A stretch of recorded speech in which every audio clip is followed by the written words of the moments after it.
அண்மைச் செய்தி. தமிழ்நாட்டில் கொரோனா பாதிப்பு ஏற்பட்டுள்ள நிலையில் மக்கள் கூட்டமான இடங்களில் மாஸ்க் அணிய வேண்டும் என தமிழக சுகாதாரத்துறை அறிவுறுத்தியிருக்கிறது. கூடுதல் விவரங்களை செய்தியாளர் முனாஃப் வழங்க கேட்கலாம். முனாஃப், வணக்கம். தமிழக சுகாதாரத்துறை தரப்பிலிருந்து என்ன அறிவிப்பு வெளியாகியிருக்கிறது? விரிவான விவரங்களை சொல்லுங்க.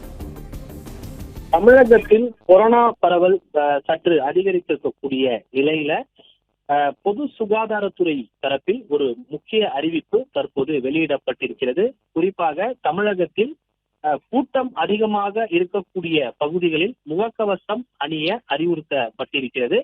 அதிகரிக்கும் கொரோனா தொற்று காரணமாக பொது சுகாதாரத்துறை தமிழகத்தில் பல்வேறு முன்னெச்சரிக்கை நடவடிக்கைகளை மேற்கொண்டு வருகிறது. அந்த வகையில் தமிழ்நாட்டில் கூட்டம் அதிகமாக உள்ள இடங்களில் முகக்கவசம் அணிய பொது சுகாதாரத்துறை தற்போது அறிவித்திருக்கிறது.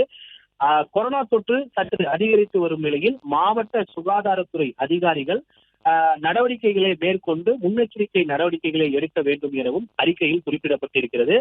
மேலும் பருவகால காய்ச்சல் பாதிப்புகளை தடுக்க தடுப்பூசிகளை எடுத்துக் கொள்ளவும் பொது சுகாதாரத்துறை மூலம் அறிவுறுத்தப்பட்டிருக்கிறது. அதே போல தொற்றின் அறிகுறிகள் தென்படுபவர் இருந்து பாதுகாப்பாக தொலைவில் இருக்க வேண்டும் எனவும் அறிவுறுத்தப்பட்டிருக்கிறது. ஏற்கனவே கொரோனா தொற்று அதிகரித்து இருக்கக்கூடிய நிலையில பல்வேறு மாநிலங்கள்ல அதிகரித்திருக்கக்கூடிய நிலையில தமிழகத்தில் சற்று குறைவாகவே கொரோனா தொற்று என்பது சற்று குறைவாகவே அந்த தொற்று என்பது குறைந்திருந்தது. இந்த நிலையில கடந்த சில நாட்களாகவே கொரோனா தொற்று அதிகரிக்கக்கூடிய நிலையில பொது சுகாதாரத்துறை சார்பில் பல்வேறு முன்னெச்சரிக்கை நடவடிக்கை எடுக்கப்பட்டு வருகிறது. விவரங்களுக்கு நன்றி முனாஃப்.